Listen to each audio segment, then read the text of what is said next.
Oke, welcome guys di KGC Sunday Service hari ini. Sebelumnya aku mau nanya dulu dong, boleh komen apa suaraku udah kedengeran dengan jelas? Oke, sebelumnya mau sapa dulu nih teman-teman semua yang udah join di malam hari ini. Happy Sunday semuanya dan thank you banget udah join. Happy banget karena bisa ketemu KGCR semua walaupun secara virtual ya kan. Dan bersyukur karena kita masih bisa nih bertemu secara online dan bisa beribadah bersama. Oke, aku lihat di kolom chat udah mulai rame nih ya. Jadi teman-teman boleh banget sapa satu sama lain di kolom chat. Jadi walaupun kita ibadah online, tapi masih bisa berasa kayak ibadah onsite nih.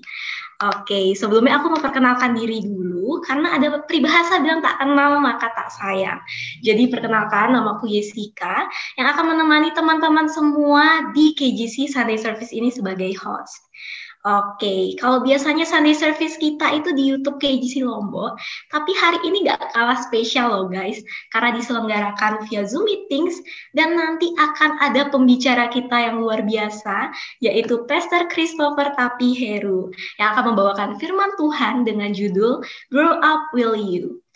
Oke, teman-teman juga boleh banget nih ajakin teman-temannya yang lain yang belum join, karena sebentar lagi ibadah kita akan mulai nih guys.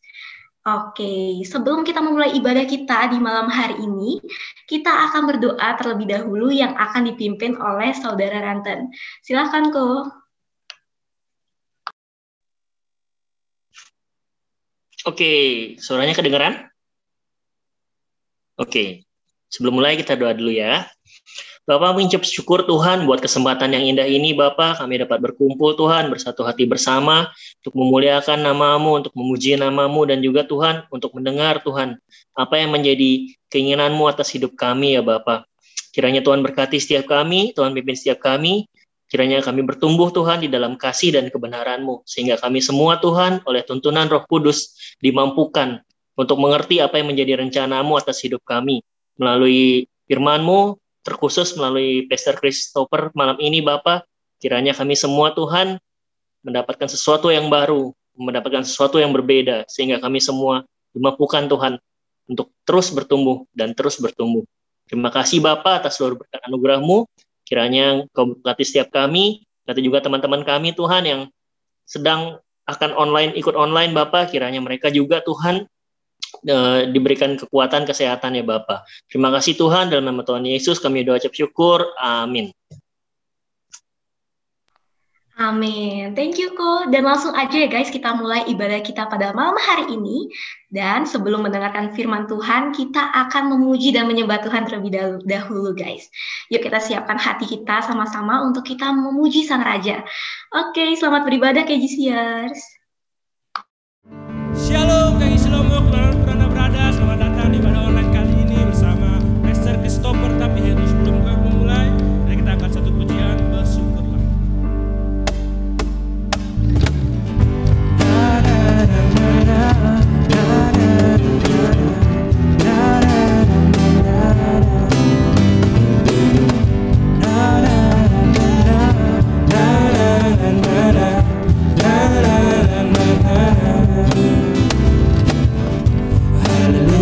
Ku memuji-Mu Tuhan,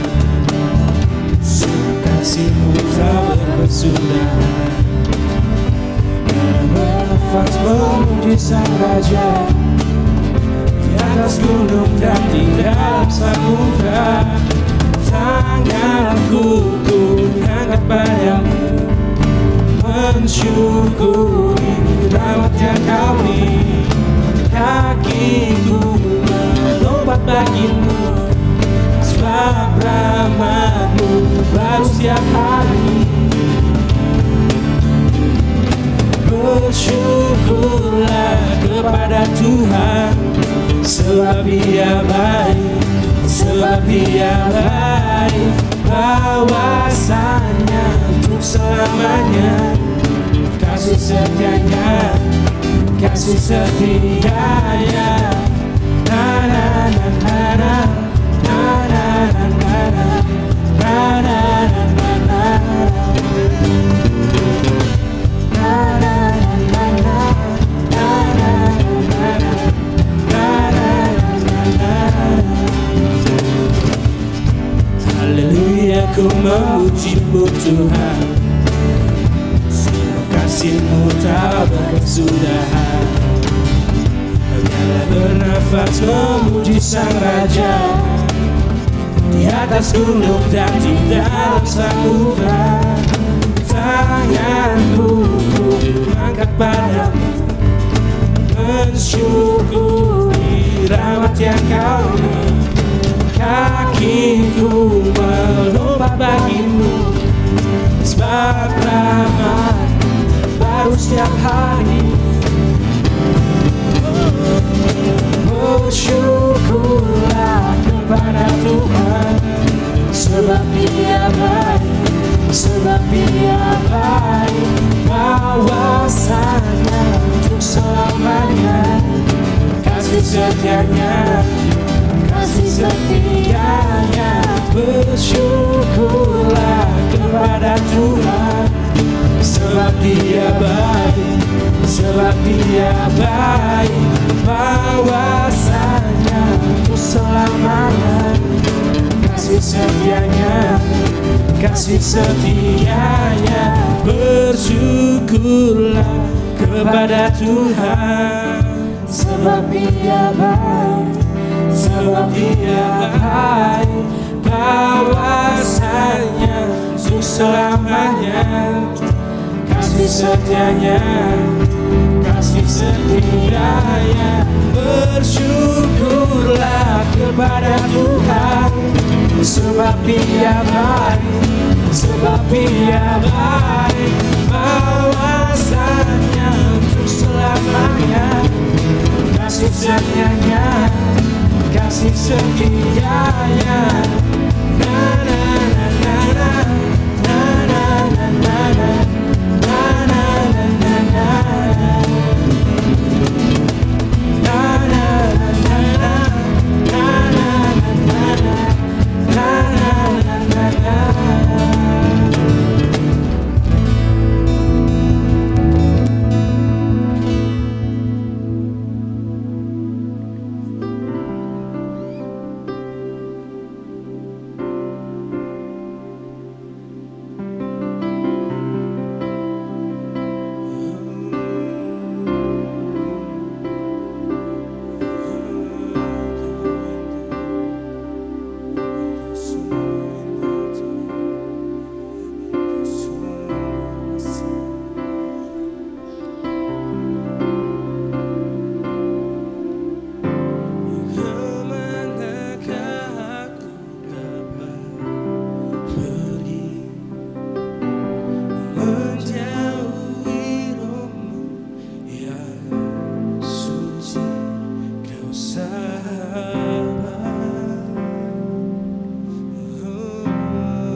Sungguh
di altarnya.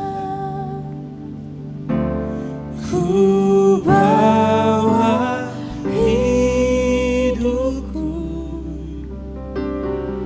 ku terima anugerahnya, Dia ampuniku dan bebaskanku. Dia ubah hidupku, barui hatiku. Sesuatu terjadi saat datang di altarnya.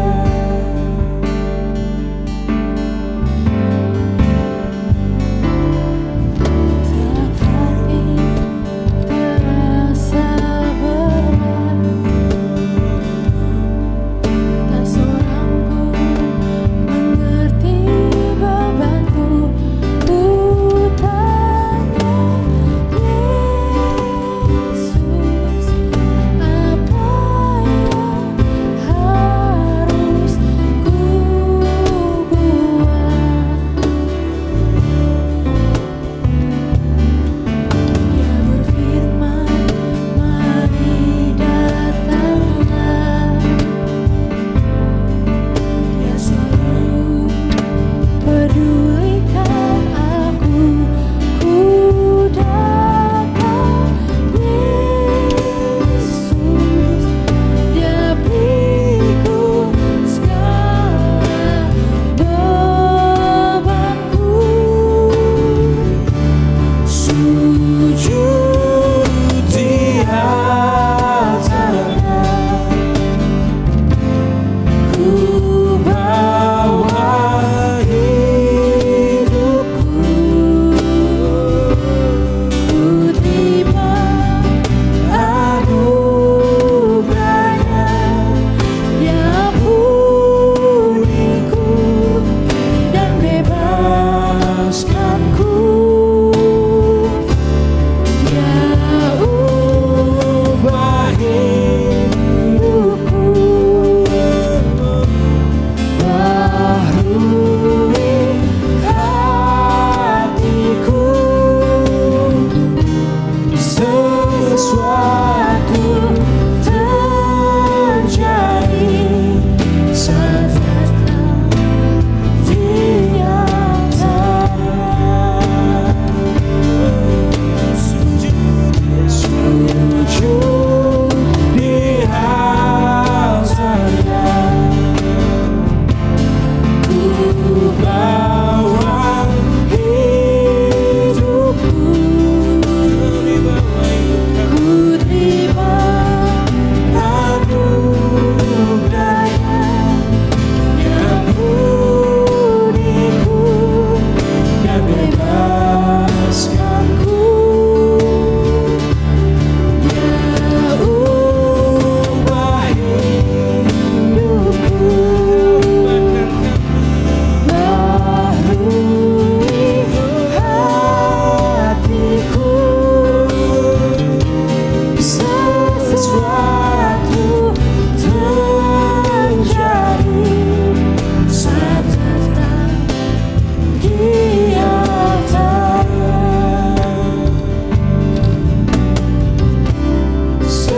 Sesuatu terjadi saat datang di altarnya. Sesuatu terjadi saat datang di altarnya.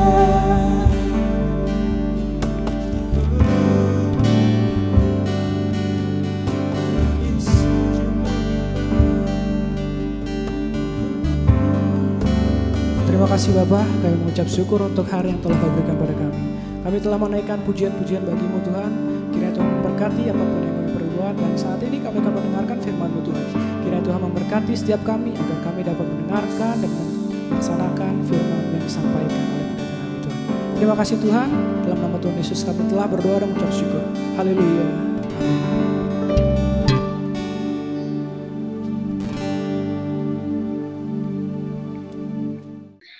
Wah, thank you tim Praise and Worship KJC Lombok yang luar biasa banget, keren banget. Nah, untuk teman-teman yang pingin lihat lebih banyak nih cover lagu dari tim KJC Lombok, teman-teman bisa langsung cek di YouTube KJC Lombok. Oke, barusan kita sudah memuji dan menyembah Tuhan, dan sekarang tiba saatnya kita di sesi yang teman-teman udah paling tunggu nih. Yes, kita akan mendengarkan firman Tuhan dari Pastor Christopher Tapiheru. Dan saat ini kita sudah langsung terhubung nih dengan Pastor Christopher Tapiheru. Halo Pastor. Hai, suaraku aman nggak? Oke, gimana kabarnya nih Pastor? Kabarnya di rumah aja. Umur 2 tahun, di rumah terus. Sama Pastor. Oke, happy banget nih Pastor. Thank you banget sudah bersedia untuk sharing nih ke teman-teman KJC Lombok. Karena KJC sudah pada nggak sabar. Oke, karena KJC sudah pada nggak sabar nih Pastor untuk mendengarkan firman Tuhan. Jadi langsung aja kita dengarkan sharing dari Pastor Christopher Tapiheru. Jangan lupa teman-teman siapkan hati, siapkan Alkitab, dan juga siapkan catatan atau notes-nya. Silakan Pastor. Oke, hai shalom semua, thank you. Kehormatan bisa melayani bareng, beribadah bareng. Dan senang, aku ke Lombok waktu itu nggak ke tempat kalian, ke tempat yang lain, baru sekali ke situ. Dan cukup berkesan, nggak tahu kapan lagi diundang ke sana lagi pandemi gini. Ya, jadi ya sekali lagi thank you banget, senang bisa dengar masih ada yang semangat gitu ya untuk beribadah walaupun online kayak gini. Thank you tim Praise and Worship buat pujian penyembahannya sangat memberkati sekali. Dan teman-teman kita ambil Alkitab kita ngomongin tentang kedewasaan. Grow up will you itu artinya kayak ayo dong dewasa dong ya, ayo bertumbuh dewasa dong gitu. Grow up will you itu artinya ayo dong, jangan gitu-gitu terus ya, kita harus bertumbuh menjadi dewasa ya. Berbicara tentang kedewasaan ini tentunya pertama kedewasaan rohani ya, karena di pandemi gini yang paling perlu tuh sebenarnya itu. Karena yang diuji itu justru kerohanian kita. Lewat badai kehidupan, menunjukkan yang di dalam. Karena kerohanian itu kan sesuatu yang di dalam ya. Sesuatu yang nggak ada yang tahu. Kayak rumah tuh dasarnya ya, yang berbeda. Ketika banjir datang, baru ketahuan tuh. Yang hancur berantakan berarti nggak ada dasarnya. Yang tetap kokoh, berdiri, tetap percaya, tetap melayani, tetap berpengharapan, itu berarti yang membangun di atas dasar yang berbicara tentang Kristus dan firman-Nya. Bicara tentang kedewasaan rohani, teman-teman, kita tahu nggak akan bisa terpisah dari firman. Ya, dari kecil kita tahu lagu sekolah minggu itu. Baca kitab suci, doa tiap hari. Ya, kalau lulus sekolah minggu pasti pernah dengar lagu itu. Ya, kalau mau tumbuh itu yang membuat kita jadi dewasa. Karena gini, berbicara tentang dewasa itu nggak ada hubungan sama umur. By the way. Ya, kita lihat beberapa orang cuma sekedar tambah tua, tapi nggak tambah dewasa. Ya, dewasa itu suatu pertumbuhan, beda sama cuma sekedar tambah tua, tambah gede badannya, atau tambah tinggi badannya, atau kayak begitu. Bukan, ini sesuatu yang berdasarkan sebuah keputusan. Ya, orang mulai belajar dewasa itu ketika dia mulai ambil tanggung jawab dalam hidupnya. Ya. Berbicara gini ya, pentingnya mengejar kedewasaan spiritual atau rohani dalam hidup di dunia ini agar hidup kita berdampak dan bisa dipakai Tuhan secara maksimal. Kita tahu kita ini ciptaan Tuhan, mestinya idealnya kita emang hidupnya untuk memuliakan Tuhan. Ya, dan dibutuhkan kedewasaan untuk bisa mencapai standar itu. Ya, orang dewasa ciri-cirinya gampang. Bedanya sama bocah, apa bocah hidupnya buat dirinya sendiri. Orang dewasa mulai mikirin orang lain. Ya. Dan sama, kedewasaan rohani akan buat kita makin menyadari bahwa kita ini ada di dunia bukan buat kita. Ya, buat memuliakan Tuhan dengan cara jadi berkat buat sesama. Roma 10 ayat 17 berbicara tentang firman Tuhan. Ya, bicara tentang tentunya iman, berarti ini kedewasaan iman berarti yang saya mau ngomongin ya. Spiritual maturity, kedewasaan rohani. Nanti imbasnya akan pasti ke kedewasaan juga yang di luar. Karena nggak mungkin kalau kita cuma sekedar ke atas tapi nggak ke samping. Ke atas lebih panjang, ke samping nggak kalah penting. Makanya iman kita simbolnya salib. Ya, artinya carilah dahulu kerajaan Allah dan kebenarannya, maka semua yang dikejar sama dunia itu ditambahkan kepada kita. Kita nggak sepatutnya mengejar itu. Ya, jadi yang lagi nyari jodoh, lagi ngejar jodoh, bernapas lega, nggak usah dikejar, santai aja. Yang mesti dikejar itu Tuhan dan kebenarannya. Ya, nggak penting. Yang lagi pengen mengejar di bawah di umur 25 nanti punya 100 juta di tabungannya, nggak usah. Ya, nggak perlu. Lu nggak perlu masuk di perlombaan dunia. Karena standar kita berbeda. Karena dunia ini bukan rumah kita ya. Roma 10:17 kita mulai dari situ dulu. Sorry. Katakan di sana apa? Roma 10:17 nggak akan ada muncul di slide karena makanya aku ambil Alkitab sengaja. Karena kalian rata-rata di rumah. Saya cuma bikin slide itu biasanya buat seminar yang pendek waktunya atau persekutuan doa kantor. Yang kadang orang ngelihat khotbahnya tuh dia lagi nyetir, lagi ngapain gitu. Ya kan kalau acara youth kayak gini ibadah rata-rata di rumah, aku akan paksa untuk buka Alkitab. Ya, karena iman timbul dari itu. Ini yang kita baca sekarang. Roma 10:17 iman timbul dari pendengaran dan pendengaran akan apa? Firman Kristus. Ya, iman timbul dari situ. Nggak bisa timbul dari yang lain. Iman berarti nggak dari hati kita sendiri ketika kita memaksa diri untuk berpositif thinking ria. Ya, nggak dari apa kata orang, bahkan nggak dari apa kata pendeta, tapi dari apa kata Tuhan sendiri. Ya, iman kita timbul dari pendengaran dan pendengaran oleh firman Kristus. Ya, bukan khotbah yang bagus, kadang khotbah bagus tapi bisa jadi nggak nyambung sama yang Yesus bilang, bisa juga. Ya, makanya almarhum ayahku selalu bilang kalau one day kamu jadi semacam pengkhotbah, jangan cuma sekedar jadi pengkhotbah kayak speaker. Speaker itu yang gitar itu dicolok ke dia. Ya, kamu tuh bukan speaker, kamu tuh pemberita firman. Pemberita firman, karena ini pengkhotbah bisa khotbahin apa aja. Ya, apaan aja bisa. Apalagi kalau udah jago khotbah, waduh, bisa banget. Tapi pemberita firman nggak bisa, nggak beritain firman. Karena iman orang timbul dari pendengaran akan firman Kristus. Bukan akan khotbah yang bagus. Ya, Roma 10:17 cukup jelas. Menarik apa yang dikatakan di 2 Timotius 3. Teman-teman kita buka ke situ 2 Timotius 3 ayat 13 sampai 17. 2 Timotius 3. Kalau udah nyampe kasih emotikon apa aja teman-teman. Gue tungguin. Kita nggak kemana-mana. Di rumah aja jadi nggak usah buru-buru. 2 Timotius 3 ayat 13 sampai 17. Kalau udah sampai kasih emotikon apa aja. Udah ada jempol di sini, 2 sarangeo. Yang lain gimana, apa kabar? Ini mukanya kenapa nggak dimunculin? Nggak ada sinyal. Kalau di kampus alasannya nggak ada sinyal. Nggak ada sinyal, Kak. Gini. Ini, lu munculin muka buat lu loh, bukan buat gue. Ini kan udah hampir 2 tahun di rumah doang, nggak bisa nongkrong, nggak bisa tebar pesona. Sekarang satu tebar pesona ya. Pas lagi nyanyi angkat tangan, ya kan, sambil nangis. Itu yang keren justru orang. Ya kan, buat lu kok, bukan buat gue. Asli, gue nggak bisa lihat muka lu juga. Gue ngeliatin catatan gue. Ya kan? Jadi pastikan kalaupun nggak bisa munculin kamera, kasih emoticon. Jadi kasih tahu lu masih ada di situ, belum diangkat sama Tuhan. Belum rapture. Sampai ya, 2 Timotius 3 ayat 13 sampai 17. Saya mau tikon apa aja udah sampai. Dibilang seperti ini. Di bawah judul apa tuh? Judulnya bagus. Kalau lu buka Alkitab lu sendiri ada judulnya. Ya, judulnya iman bertumbuh. Ingat kita lagi ngomongin tentang maturity.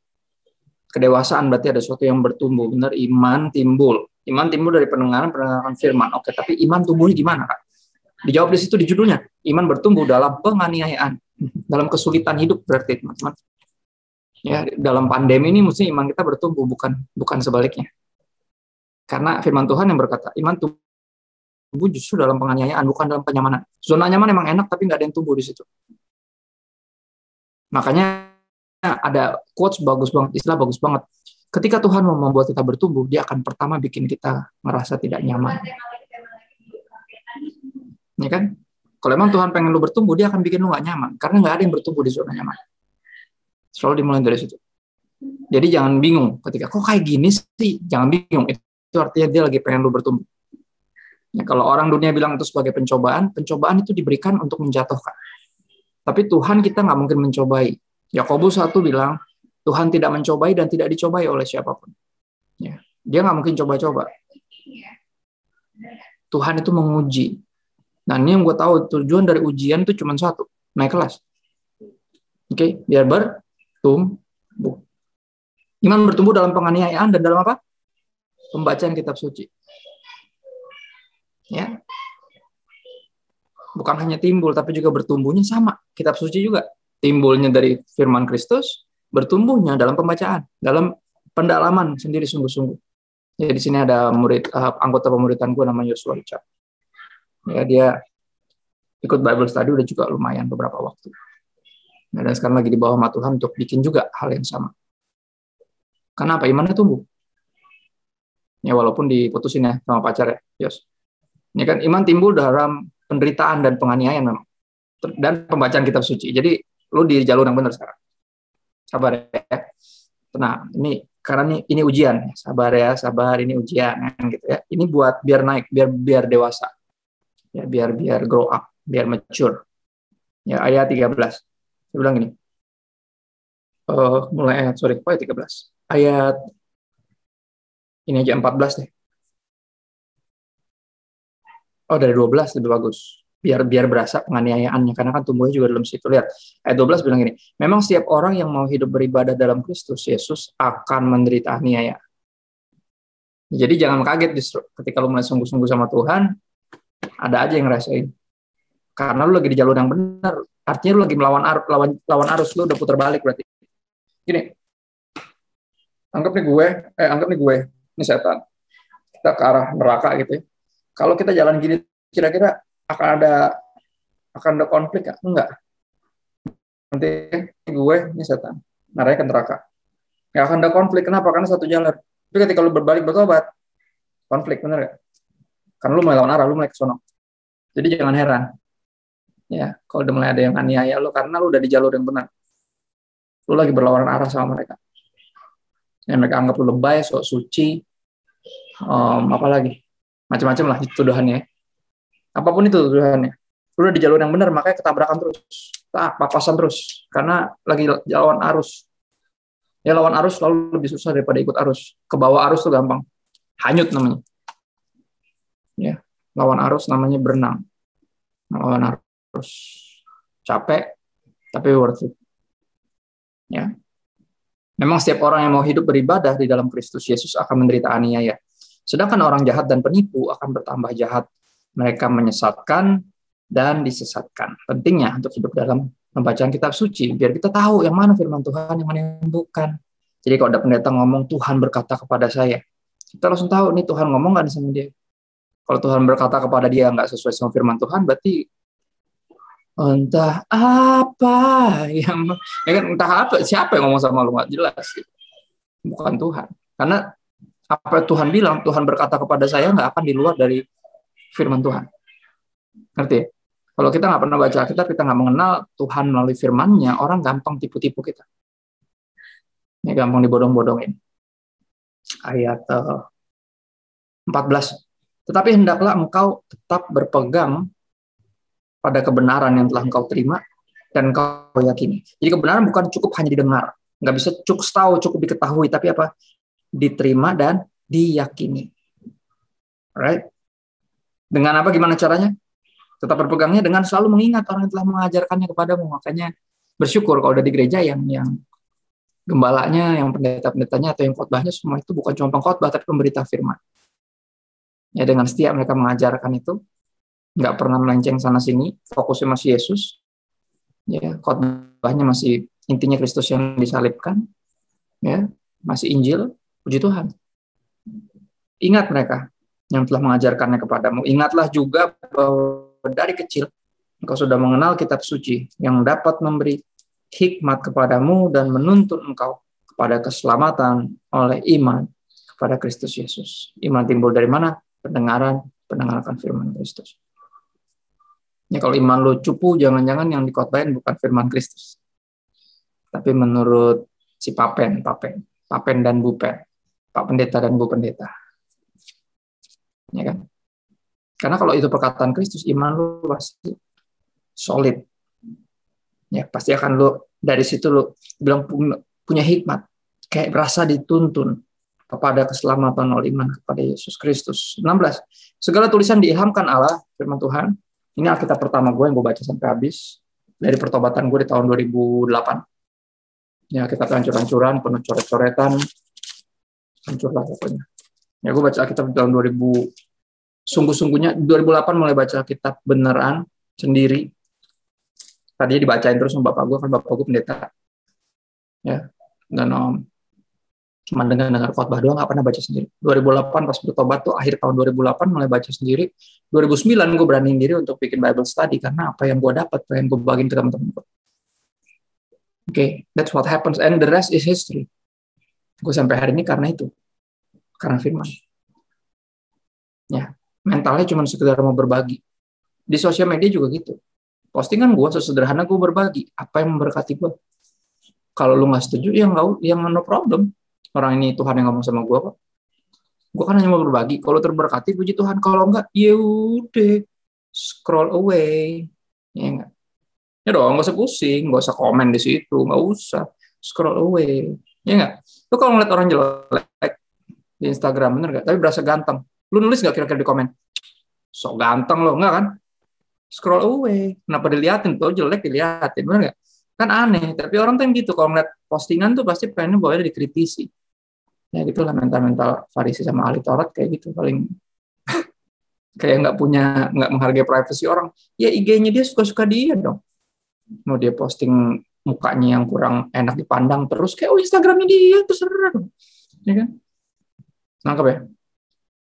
Gue cuma berbagi kok, sederhana itu aja. Kalau memberkati puji Tuhan, kalau enggak ya udah.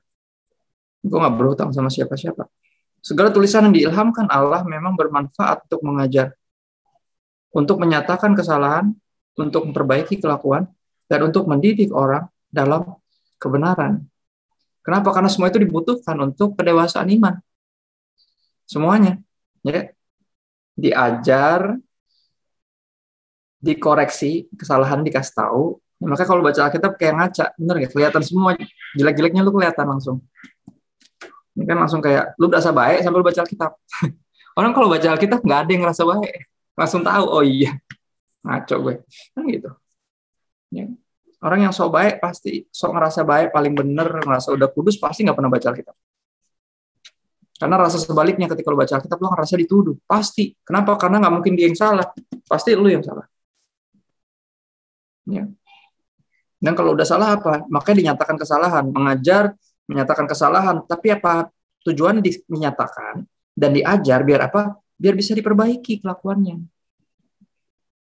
Ya kan? Tujuannya untuk koreksi, bukan untuk menjatuhkan, untuk ngejelek-jelekin, untuk bikin ngedown, bukan. Tapi untuk dikoreksi, diperbaiki kelakuannya.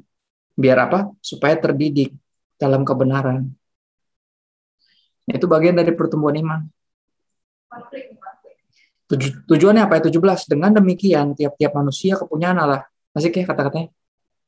Every man and women of God. Manusianya Tuhan. Orang-orangnya Tuhan. Keren ya? Diperlengkapi, equipping, untuk setiap perbuatan baik. Artinya apa? Kalau lu cuma berusaha baik dengan kekuatan lu sendiri, tanpa kebenaran firman Tuhan, lu pasti capek. Tapi kalau lu didorong oleh kasih yang lu sadari bahwa telah lu miliki karena diberikan oleh Tuhan, lu baca di Alkitab, lu makin kagum, makin cintanya Tuhan, hati lu limpah dengan syukur, that's the power to do good. Bahkan buat musuh sekalipun. Benar gak? Kita nggak bisa kasih yang kita nggak punya. Ya, itu tujuannya teman-teman, biar bertumbuh. Ya, biar di tengah penganiayaan, di tengah pandemi ini bukan malah ngedown, tapi sebaliknya malah bertumbuh. Ya malah makin sering baca Alkitab, karena apa? Banyak waktu di rumah kan, nggak terlalu banyak mondar-mandir karena nggak boleh juga. Ya semuanya online, semuanya daring, kuliahnya online, kerjanya online. Nah, akhirnya nggak perlu, kalau di Jakarta tuh macet, itu nggak perlu jauh-jauh mesti kemana ya kan, dari bandara ke Mataram aja kan jauh sekali, lumayan tuh berapa waktu. Ya belum kalau ke daerah-daerah yang lain, ya kan butuh waktu, kering di jalan kalau bahasa orang Jakarta tuh, kering di jalan. Sekarang udah enggak, semuanya udah nggak perlu jalan, di rumah semua, tinggal pencet sejauh jempol doang, tinggal pencet masuk, masukin password, ya sih. Sebenarnya kita punya banyak waktu sekarang. Kalau dulu bisa pakai alasan sibuk untuk nggak baca Alkitab. Sekarang nggak bisa pakai sibuk. Ya kan? Nah, akhirnya kali orang bilang, gue bingung Pak, gue mati gaya. Mati gaya kenapa? Nggak tahu mau ngapain loh. Emang Alkitab udah tamat? Ya belum sih, udah baca. Kemarin kan bilangnya sibuk. Sekarang banyak waktu. Apalagi alasanmu? Ya kan? Download Netflix. Salah siapa coba gue tanya? Ya kan? Nyari gara-gara kan? udah dikondisikan masih aja banyakan gayanya. Ya gitulah susah ya. Gaya berbanding lurus sama tekanan. Gue belajar dari pelajaran fisika waktu itu. Jadi coba lu renungin, kalau hidup lo banyak tekanan, tertekan gitu, lo coba perhatiin jangan-jangan lo kebanyakan gaya. Ya, gaya berbanding lurus sama tekanan. Kalau hidup lo tertekan, jangan-jangan lo kebanyakan gaya. Benar. Tuhan tuh pengen proses lo, Tuhan mau pakai lo, tapi lo kebanyakan gaya.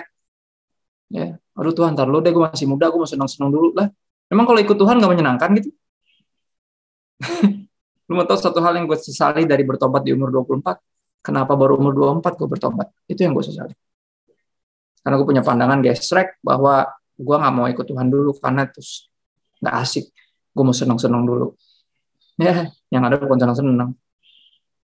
Malu belakangan itu. Hidup dalam penyesalan karena dosa itu mungkin enak di waktu itu doang, tapi bahkan setelah itu langsung kosong jiwa. Kosong kayak lu makan makanan yang banyak micinnya tuh. Habis itu haus banget. Bisa tidur tuh kebangun kayak mau minum gitu. Kenapa ya mau minum? Oh, micin. Ya kan? Enak sih makanannya, tapi haus banget. Ini kan harga makanan 20.000, minumannya 70.000. Udah beli 3 es. Ya kan? Es teler, kan es teh, jus, masih haus terus. Ya itu dikerjain. Dosa tuh kayak gitu. Ya, kayaknya menjanjikan kenikmatan sesaat, sisanya apa? Penderitaan dan penyesalan. Gue cuma satu yang gue sesalin, bertobat di umur 24. Kenapa baru umur 24 gue bertobat? Gue berharap dari lu umur kayak gini nih, lu udah bertobat, jadi gak perlu nyesel kayak gue. Ya, gak perlu nyesel kayak gue. Udah belajar, iman timbul dari situ. Iman juga bertumbuh dari firman Tuhan juga. Ya, dan penganiayaan. Dan gimana cara bertumbuh dewasa? Tadi gue udah sebutin, baca kitab suci doa tiap hari, Yohanes 15 ayat 5 dan 7, benar ya? Yohanes 15 teman-teman pasti tahu tentang pokok anggur yang benar. Ya enggak? Lu bisa buka Alkitab lo, nggak apa-apa. Gue lebih mirip server 11 soalnya. Yang kan Lombok kan pulau 1000 masjid. Ya enggak? Itu kan julukannya. Ya, kalau Manado kebalikan. Itu daerah kebanyakan gereja. Ya, lu kalau diundang di Manado mesti jelas gerejanya yang mana. Karena lu lewat parkir dikit, disuruh parkir di depan, udah gereja lain, nanti lu salah masuk. Bener-bener mesti hati-hati. Mesti jelas yang undang lu yang mana. Karena itu 11 gereja semua. Dari lu mendarat di Samratulangi itu gereja semua. Gila, ini gereja semua. Pas pertama turun di Lombok mendarat, set masjid semua. Jadi Manado tapi versi server yang lain kan gitu. Ya. Yohanes 15 ayat 5. Di bawah pokok anggur yang benar, satu perikop itu. Ayat 5 bilang gini, kita harus di dalam Kristus. Ya, karena apa? Di luar dia kita nggak bisa bikin apa-apa, benar gak? Aku pokok anggur yang benar, kamu rantingnya, ya tinggal dalam aku dan aku dalam engkau, kau akan berbuah, karena di luar aku, kamu nggak bisa bikin apa-apa. Benar nggak? Kalau salah, kasih emoticon. Kalau benar, ngangguk-ngangguk aja. Ya kan? Benar nggak? Gue nggak sekolah Alkitab, soalnya gue nggak buka Alkitab nih sengaja. Kenapa? Karena sengaja biar lo buka. Ya. Ayat 5 bilang gitu, di luar dia kita nggak bisa bikin apa-apa. Artinya gini, di luar dia kita bisa bertumbuh. Enggak. Apalagi berbuah, benar ya? Numbuh aja enggak, berbuah. Kan gitu. Ya, sesuatu yang nggak numbuh, ya ujung-ujungnya tinggal nunggu mati aja. Nggak mungkin bisa berbuah. Ya, pohon yang normal, itu pasti berbuah. Normal itu gimana, Kak? Yang bertumbuh. Ya, kalau dia bertumbuh, pasti secara natural dia juga akan berbuah. Ya, kalau di luar Kristus nggak bisa ngapa-ngapain. Boro-boro mau berbuah, tumbuh aja enggak kok. Ya, ayat 7 bilang apa? Apa sih artinya di dalam Kristus? Ayat 7 bilang, jika engkau dalam aku dan firmanku tinggal dalam kamu, oh ternyata itu mesti saling. Nggak bisa lu cuma di gereja, di persekutuan, pelayanan, itu lu dalam dia, tapi firman dalam lu. Ketika lu dengar Alkitab, lu masukin ke hati lu atau cuman lewat sepintas saja. Kalau orang dulu bilang masuk kuping kanan, keluar kuping kiri, padahal nggak ada hubungan ya kuping kanan sama kuping kiri. Benar? Cuman itu maksudnya ya cuma lalu. Kalau anak sekarang bilangnya cukup tahu. Ya kan? Nah yang cukup tahu ini yang ketika pandemi pasti berantakan langsung. Kenapa? Karena cuma denger nggak melakukan. Ya kan Tuhan Yesus bilang gitu kan. Ada rumah, dua rumah, dasarnya yang berbeda. Rumahnya sama, tipenya sama, bahan bangunannya sama. Kelihatannya sama-sama gereja, sama-sama pelayanan, sama-sama di persekutuan, sama-sama pokoknya sama-sama deh pokoknya. Ya.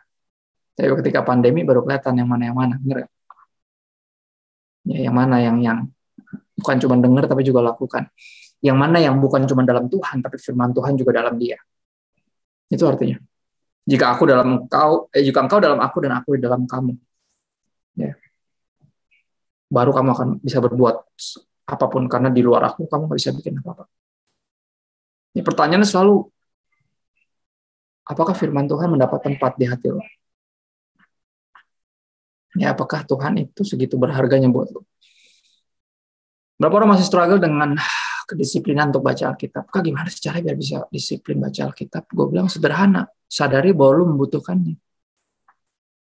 Ya kan? Gue nggak perlu disiplin makan. Gue perlu makan, gue lapar kalau nggak makan.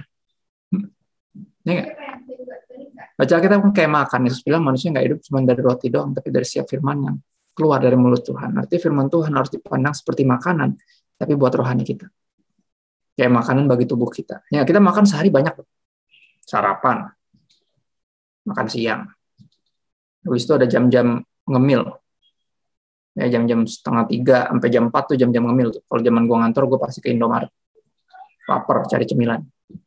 Ya, dari situ ntar mulai jam 6 sore udah mulai lapar lagi, karena udah mau jam makan malam. Ya, malam kalau udah sampai rumah nyantai-nyantai nonton. Kalau jam 12 belum tidur biasanya lapar tuh jam-jam Indomie tuh. Ya nggak? Kita makan tuh sering banget. Nggak ada yang suruh, nggak perlu didisiplin, nggak perlu dijadwal. Kenapa? Lapar perutnya normal. Ya, cuman bocah yang perlu diingetin kapan mesti makan. Orang dewasa udah dewasa, nggak perlu. Orang yang udah grow up nggak perlu dikasih tahu kapan mesti baca Alkitab. Nggak perlu nanya-nanya, Kak, bagusnya bacanya pas pagi-pagi banget apa malam-malam banget ya? Gue bilang nggak bagus dua-duanya. Kenapa? Ya lu masih ngantuk. Malam udah ngantuk, pagi masih ngantuk. Lu dapat apa? Nggak ada yang tumpang tangan, lu rebah. Bacanya belum selesai, bener nggak? Malam udah ngantuk, pagi masih ngantuk. Jam yang paling bagus ketika lu lagi seger. Makanya sekarang kemajuan teknologi udah membawa kita bisa pindahin ke handphone. Jadi ketika lo pas makan biasanya bisa sambil ngeliat lambe turah, artinya, bisa scrolling nggak jelas tuh. Artinya ketika lo baca, kalau lo lagi makan, berarti lo bisa baca Alkitab terus. Itu waktu terbaik. Kapanpun lo lagi seger. Ya. Dan nggak perlu diinget-ingetin. Udah gede, bener gak? Udah dewasa. Ngerti kok lu yang perlu kok. Apalagi doa. Wah, doa kan napas ya. Ada orang yang mesti diingetin napas. Bro, bengong, napas bro. Oh iya, thank you bro. Nggak mungkin. Nggak mungkin. Ya kan? Ketika lu dilarang doa, pasti lu protes. Sama kayak ketika lu berusaha ditenggelamin di kolam renang. Pasti lu ngelawan. Karena lu mesti napas. Nggak perlu diingetin, nggak perlu diwajibin. Nggak perlu dijadwalin. You need him. Camkan itu. Kalau lu ngerasa nggak perlu dia, ya iyalah. Pantesan lu nggak baca kita. Pantesan lu nggak berdoa. Benar ya? Semua orang kalau lagi sakit pasti berdoa. Bahkan ateis aja kalau pesawat mau jatuh, dia berdoa loh. Bingung kan? Ya panik pesawat mau jatuh. Kan lu ateis, ngapain lu berdoa siapa? Tuhan lu siapa? Yesus. Ya udah boleh deh Yesus. Ya terserah gue bilang berdoa. Ya, kan udah bingung karena nggak ada dia bisa menolong dirinya sendiri. Kan ada momen di mana orang tahu bahwa dia butuh juru selamat. Bersyukur kalau kita dari kecil udah disadarkan kita nggak bisa selamatin diri kita sendiri. Agama Kristen nggak bisa nyelamatin lo. Kristus yang nyelamatin lo. Dari kecil kita denger itu. Bersyukur. Jadi nggak songong. Perlu nggak diingetin lagi baca Alkitab sama berdoa? Nggak perlu. Ya cuma bocah yang perlu diingatin kapan waktu makan. Karena lagi main. Tar 5 menit lagi. Nanti masuk angin loh. Nanti tanggung. Cuman bocah ini gitu, perlu digituin. Orang gede nggak perlu. Ya, orang gede nggak perlu. Udah tahu. Kalau dia perlu makan. Sesibuk-sibuknya kerja pasti nyari waktu. Gua bentar ya, gua cari makan dulu bentar, balik lagi. Oh ya udah, jangan lama-lama lu, ntar nggak beres. Ya. Udah gede. Ya udah tahu.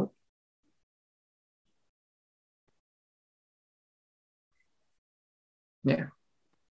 Firman Tuhan dapat tempat gak di hati kita, atau hati kita penuh dengan yang lain-lain? Kerap kali ketika orang bilang dia nggak punya waktu buat Tuhan, sebenarnya dia nggak punya hati buat Tuhan. Contoh, anggap lu kerja di luar kota, one day, terus lu udah menikah, lu punya istri, lu tinggalin kan lu kerja, tiba-tiba lu tahu dia sakit. Kira-kira, lu akan bilang nggak sama bos lu, gue mesti pulang, tinggalin kerjaan, kan gue mesti pulang. She needs me. Pasti gitu. Lu akan bukan cuma bikin waktu, tapi lu pulang sampai bayar tiket sendiri, balik. Ya dengan resiko kerjaan mungkin bisa dipecat kalau kerjaan lu balik lagi nggak beresin itu. Tapi lu nggak peduli, kenapa? Karena the one you love need you. Oke. Karena dia berharga buat lo. Istri lo, dalam konteks ini anggap laki-laki. Kita akan bikin waktu untuk yang kita anggap penting.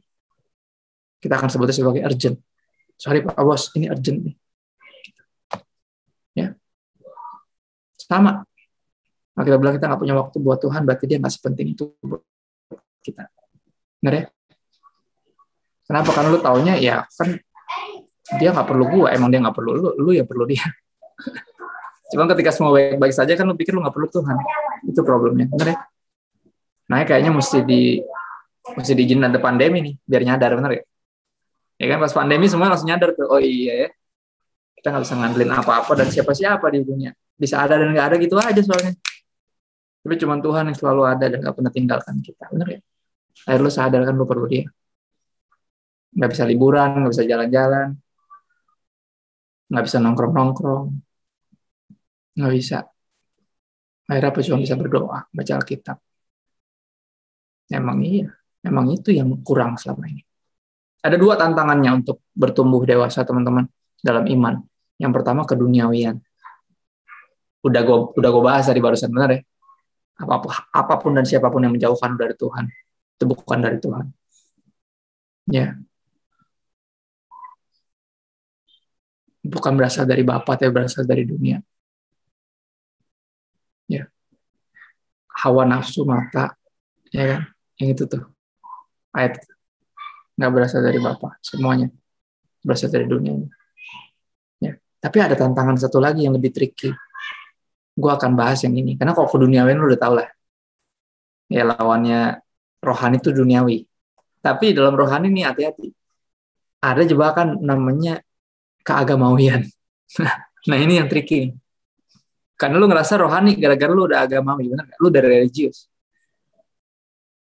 Jangan lupa. Kaum kalangan yang paling menentang Yesus dulu di eranya itu justru kaum agamawi. Jangan pernah lupa itu. Ya, ahli Taurat sama Farisi. Mereka paling kencang tentang Yesus. Makanya tantangan terberatnya justru biasanya dari dalam. Kalau yang dari luar kita udah ngerti, oh ini duniawi. Nggak bisa, gue nggak boleh terlalu duniawi. Tapi kalau agamawi ini agak bayang-bayang, lu nggak akan pernah nyadar lu agamawi. Ya, agamawi selalu dicap kayak kerohanian, padahal belum tentu. Sangat berbeda. Coba buka Kolose 2 ayat 21 sampai 23. Ayat-ayat ini pasti mengagetkan. Karena pertama kali gue baca gue juga kaget. Kolose 2 ayat 21 sampai 23. Kalau udah nyampe kasih emotikon apanya. Kolose 2 ayat 21 sampai 23. Ya, ada satu sarangnya di halaman 1, ada jempol 1 di halaman 2. Ada jempol 1, oh enggak nih masih dia juga HZK. Yang lainnya Rebah dalam hadirat kayaknya. Nampaknya nggak muncul, emotikon juga nggak muncul. Ayo, yang udah nyampe. Kolose 2 ayat 21 sampai 23. Jempol, ada bola rugby, jempol, halaman 3, sarang Yosef. Oke, mau. Dia bilang gini. Jangan jamah ini, jangan kecap itu, kecap itu rasakan, jangan dirasain. Jangan sentuh ini. Semuanya itu hanya mengenai barang yang binasa oleh pemakaian dan hanya menurut perintah-perintah dan ajaran-ajaran manusia. Perhatiin, agama nih.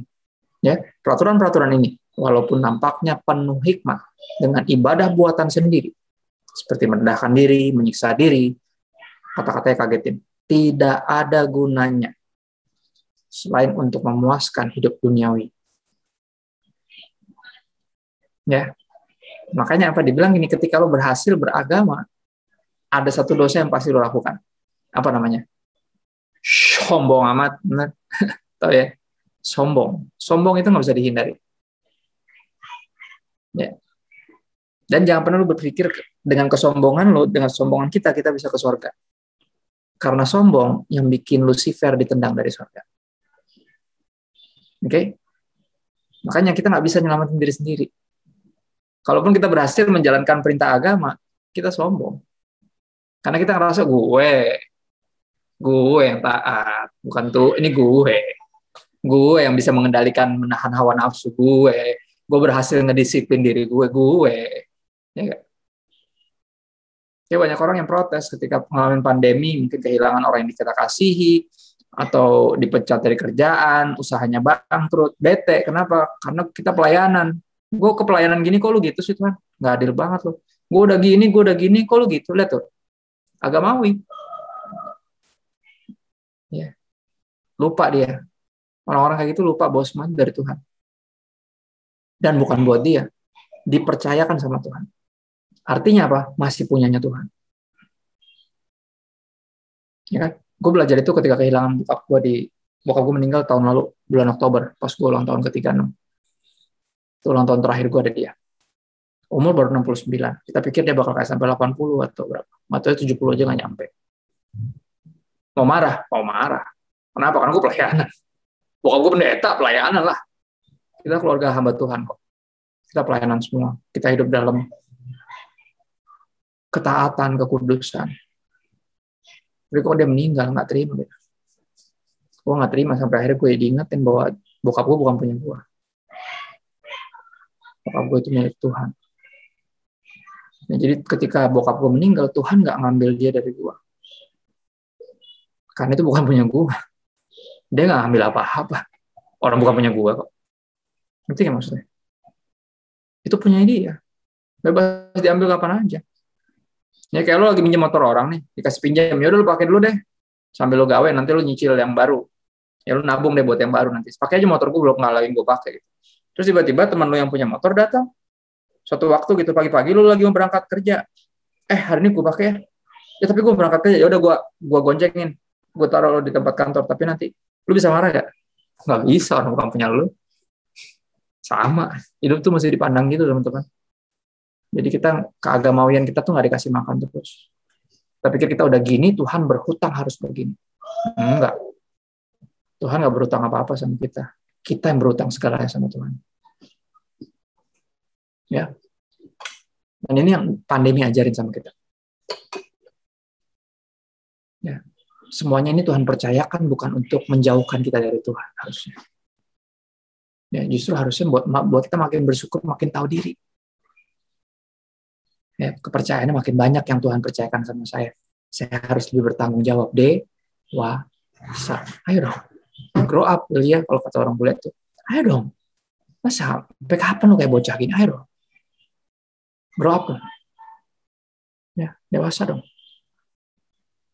Tidak ada gunanya selain untuk memuaskan hidup duniawi, mengagetkan ya. Gue juga baca gile. Makanya jebakannya itu kereligiusan. Kereligiusan yang membuat Ayub harus diproses sama Tuhan. Ya kan? Bayangin loh, orang sesaleh itu, saleh. Cinta Tuhan. Makanya diberkati Tuhan. Setan kan ngomong gitu. Ya, setan ngomong, ya iyalah. Dia taat sama lo. Dia berdoa. Dia saleh. Lu bikin dia kaya. Keluarganya sakinah mawaddah warahmah. Coba lu bikin dia miskin. Nah, coba lo keluarganya lo acak-acak, coba paling dia ngutuk lo kayak orang-orang yang lain kan gitu. Ternyata enggak lo, keren ya. Anak mati semua 10, 1 hari ketimpa rumah. Kalau lu baca kisahnya. Ya. Ternak di peternakannya semuanya pagernya nggak tahu kenapa bocor atau bolong, semuanya kabur, hilang semua, ribuan. Ya, terus dia punya ladang tuh kebakaran somehow. 1 hari semuanya hilang. 10 anak mati, semua kekayaannya hangus. Disisain istrinya. Yang ternyata adalah sebenarnya gitu. Kan? Tidak sesoleha yang dia pikir. Ya dong, orang paling saleh di era itu kan nggak mungkin sembarangan merit, benar nggak? Dia pasti cari juga yang kayaknya cita Tuhan, kayaknya. Yang aslinya baru ketahuan ketika udah nggak punya apa-apa, ya kan? Ini ketika kehilangan banyak, kita baru aslinya biasanya kelihatan.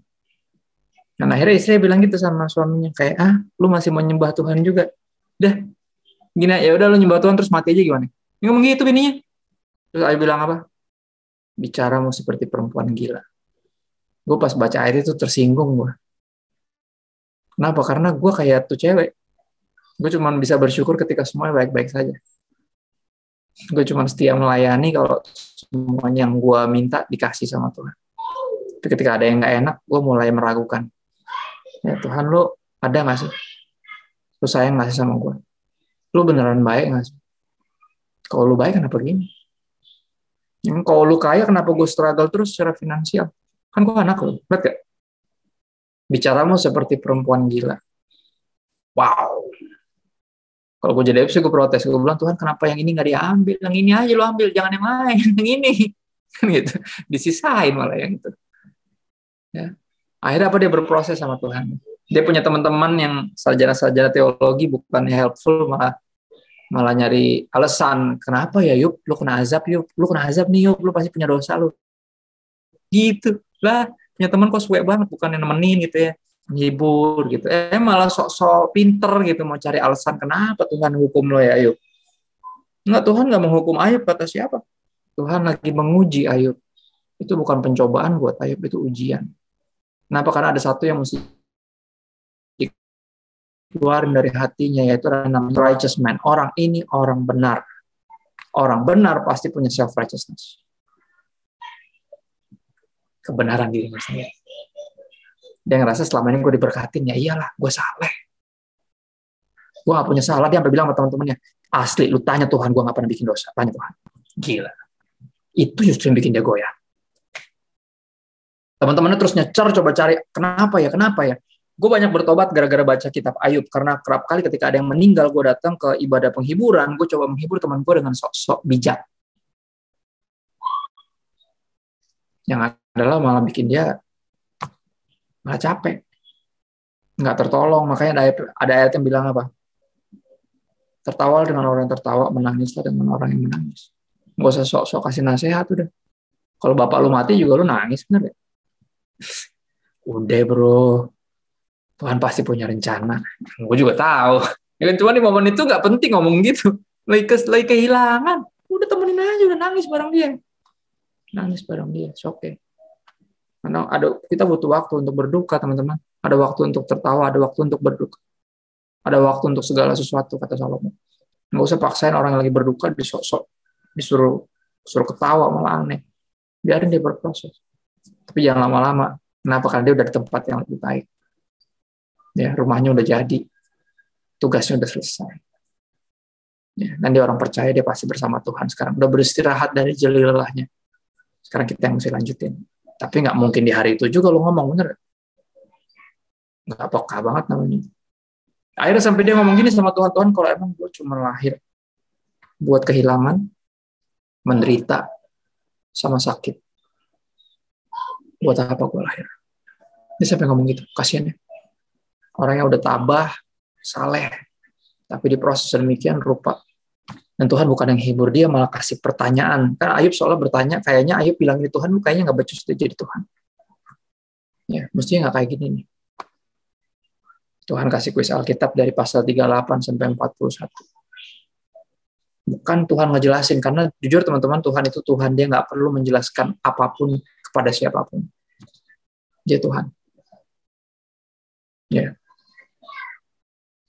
Dari pertanyaan pertama Ayub udah nggak bisa jawab. Gue kalau punya teman ateis yang sotoy, ateis rata-rata sotoy, makanya ateis.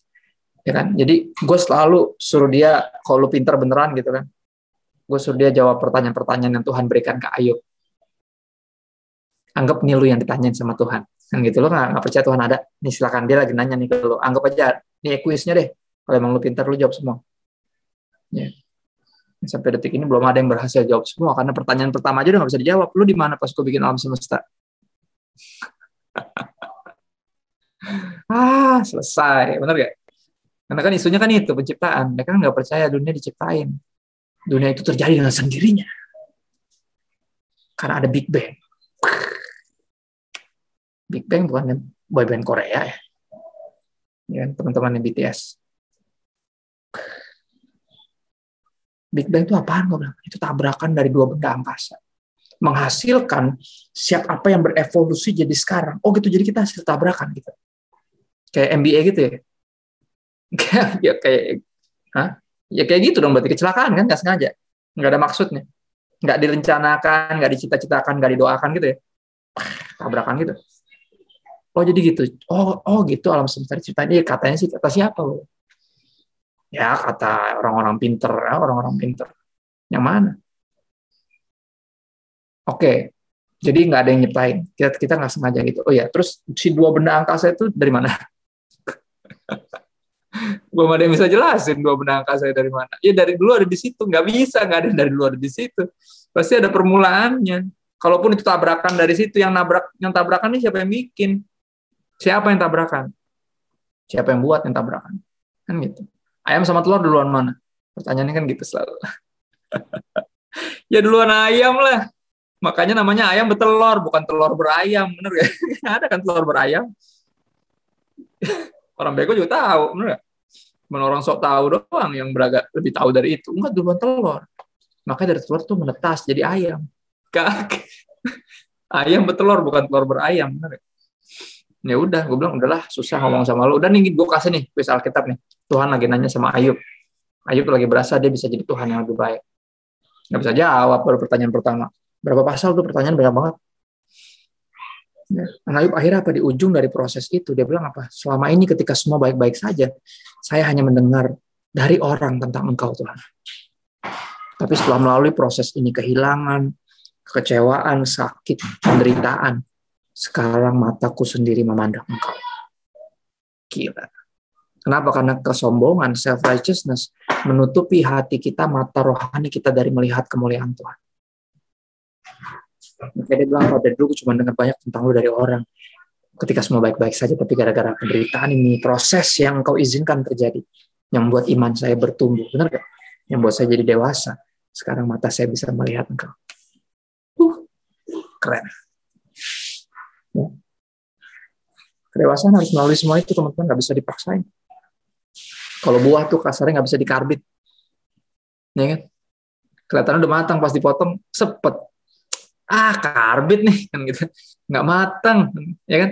Nggak bisa, karena buah bukan cuma yang kelihatan, tapi yang bisa dirasain. Makanya apa, kita tutup poin terakhir kita, yang ketiga. Yang pertama, iman timbul dari mana? Dari firman Tuhan. Bertumbuhnya gimana? Sama, firman Tuhan. Ya, dan proses hidup. Tantangannya apa? Ada dua, keduniawian sama keagamawian. Ya kan? Yang terakhir apa? Pentingnya menjadi pribadi yang dewasa secara rohani. Emang penting ya, Kak? Penting. Ya karena seperti pohon. Tuhan Yesus pernah gini, ada satu insiden, ada satu adegan di mana Tuhan Yesus mau makan, lapar, dia ngeliat pohon ara, terus dicari buahnya karena lapar. Pas dicari-cari, ini pohon kok gede, rimbun, buahnya mana? Kagak ada. Dikutuk pohonnya sama dia. Bener, lu baca Alkitab dulu pasti kaget. Itu para pencinta alam semesta yang pro-pro Mother Earth pasti kecewa tuh. Dah dikutuk nih pohonnya nggak salah, dia nggak ngapa-ngapain. Lagian.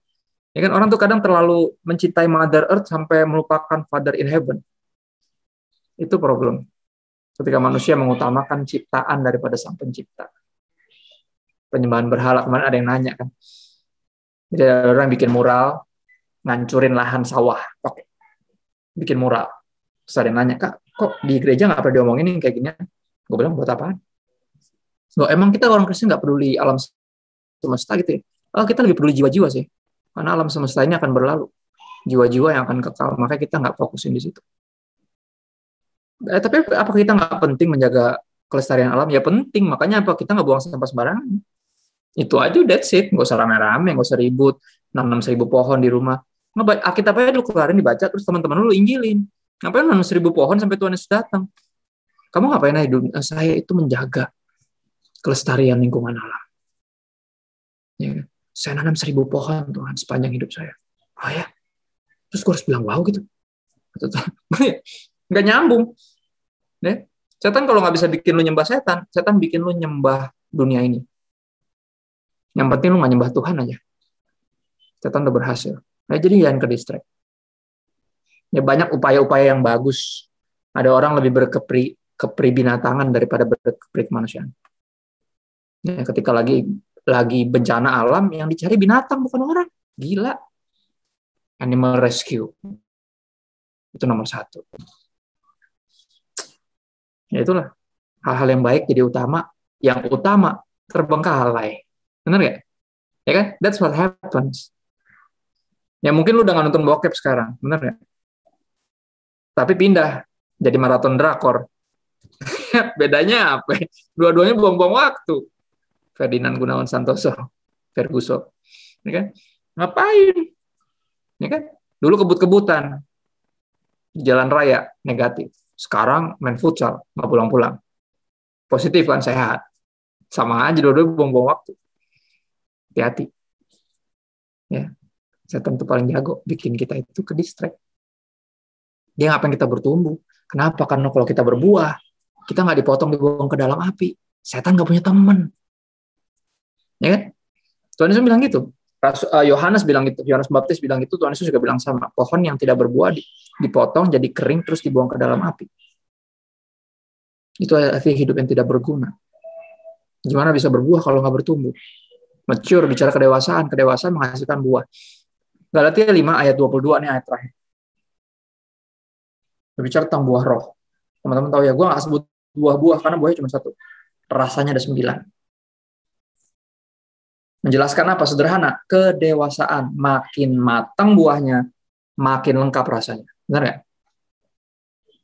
Dan ini praktikal banget semuanya, lo perhatiin deh. Semuanya berkaitan sama karakter, sikap, pembawaan lo. How you represent yourself. Lo jadi orang yang kayak apa? Dimulai dengan apa? Buah roh ialah. Oke. Ialah apa?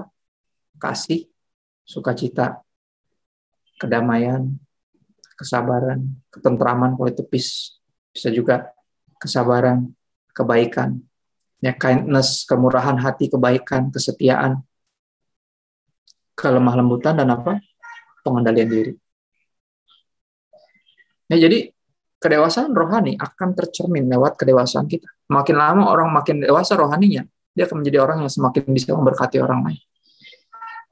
Ya, dia bisa kayak almarhum bokap gue, tahu banyak tapi nggak sombong. Bener tapi nggak kasar. Soalnya berapa orang gue perhatiin apalagi di sosial media ya, dia pikir dia pun gini, bener itu artinya lu punya hak buat kasar.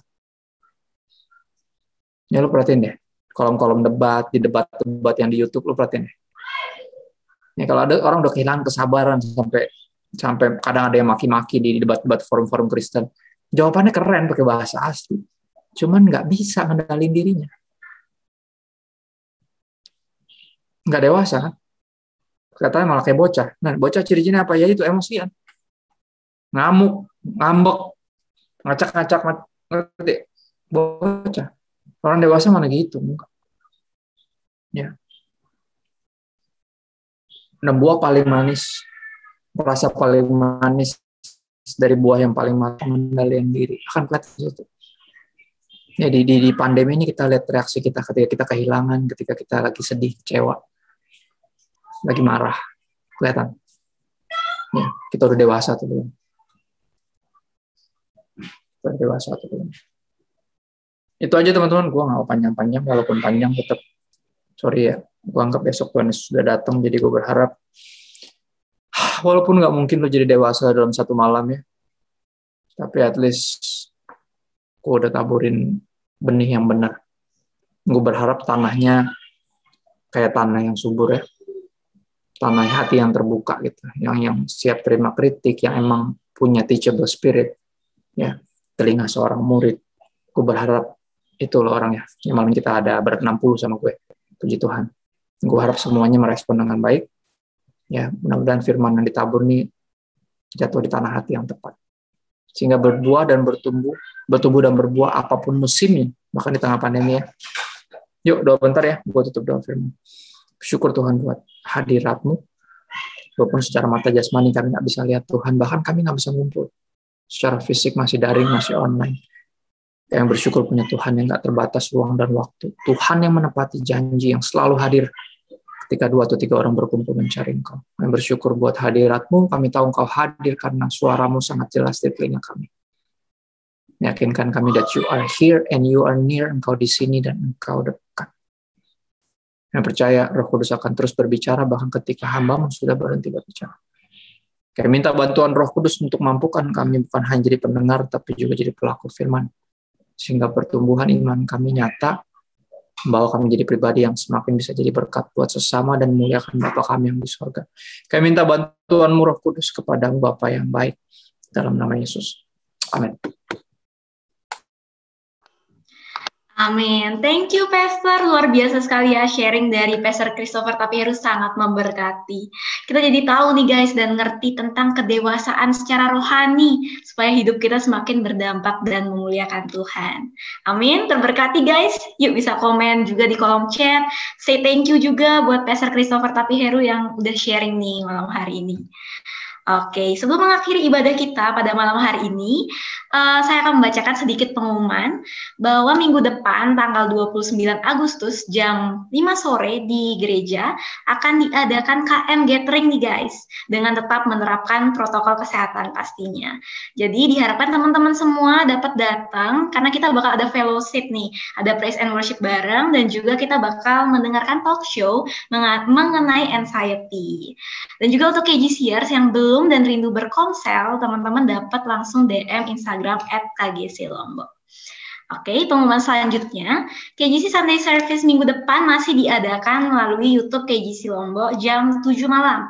Jadi, teman-teman bisa langsung subscribe YouTube KGC Lombok, karena ada konten-konten yang akan memberkati teman-teman semua juga. Misalnya, cover lagu dari tim Praise and Worship KGC Lombok. Dan sekarang masih ada loh guys, lomba cover lagu yang udah diupload di YouTube KGC Lombok. Jadi teman-teman bisa langsung bantu teman-teman yang sudah berpartisipasi di lomba cover lagu ini dengan cara nge-like video tersebut sampai tanggal 27 Agustus, yaitu Jumat depan. Nah, untuk update terkait info online service kita, teman-teman bisa langsung nih untuk cek Instagram @kgclombok.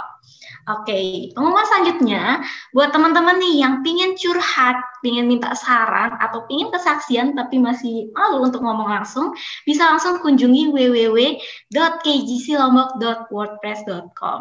Karena di sana ada beberapa fitur nih. Yang pertama ada Confession Corner.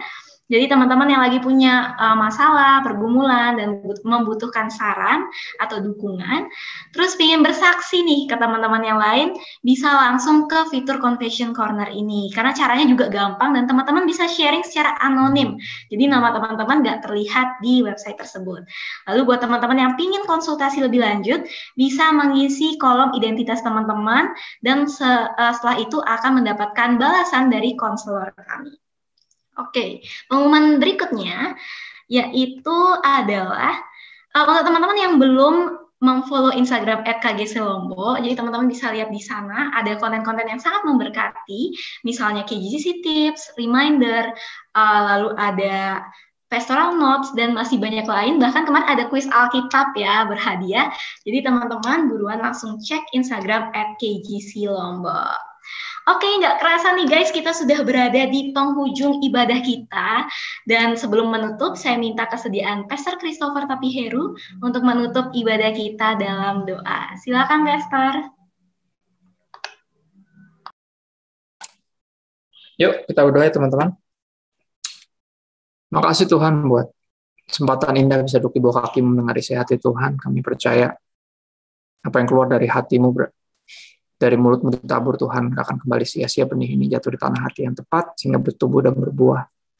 Bahkan di tengah pandemi, kami percaya Roh Kudus tetap berbicara, bahkan ketika Hamba-Mu sudah berhenti berbicara. Di akhir ibadah ini Tuhan, kami angkat tangan kami dua tinggi, bukan untuk minta berkat lebih banyak, tapi untuk ingatkan diri kami bahwa tangan ini telah menerima berkat terlalu banyak dari Tuhan. Engkau sudah terlalu baik dalam hidup kami. Kami angkat tangan kami untuk ingatkan jiwa kami bahwa tujuan akhir anak Tuhan diberkatin bukan untuk jadi kaya, tapi untuk jadi berkat. Ini kerinduan kami yang terbesar, Tuhan. Izinkan kami bawa hadirat Tuhan dimanapun kami berada dan apapun yang kami kerjakan dan lakukan.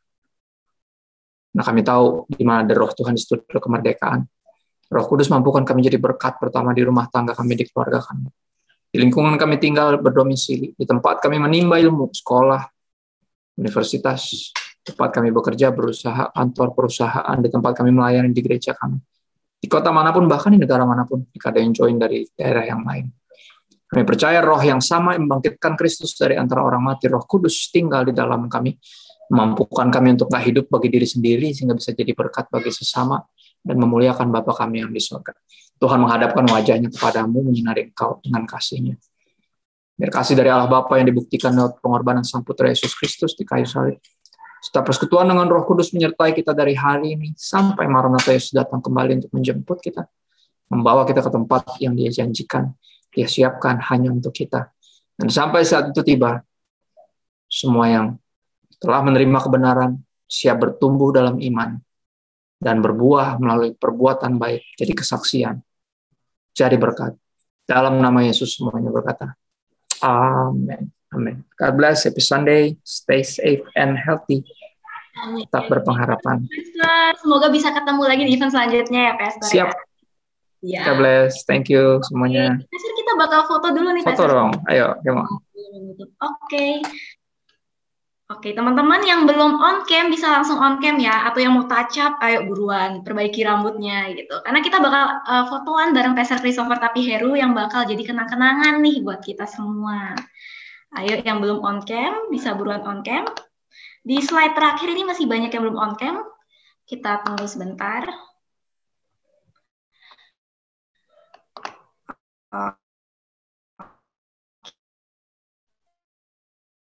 Oke, kita mulai. Dibantu juga sama tim Multim. Oke, saya hitung 1, 2, 3, senyum. Oke, slide kedua.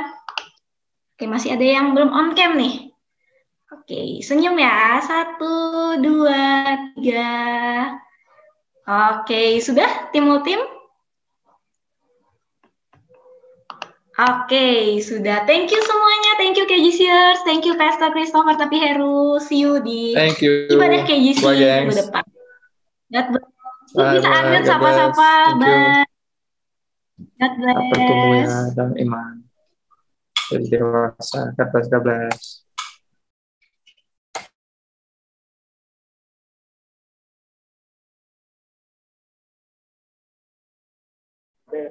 Thank you ya.